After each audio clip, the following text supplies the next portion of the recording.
Hi, my name is Yorlani Ramirez Medina, Step T Preparatory Technology Negotiations. Definition of software intellectual property protections.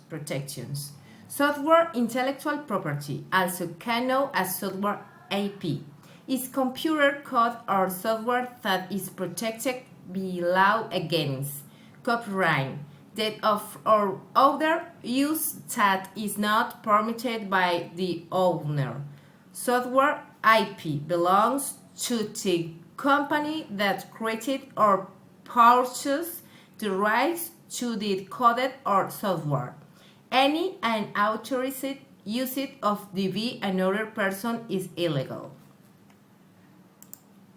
Recommendations. Keep in mind that a software can be protected in Colombia by means of a copyright registration before the Dirección Nacional de Derechos de Autor, DNDA. It is not considered a patent since it is not something materialized, nor is it within the legal categories that can be registered by means of patents.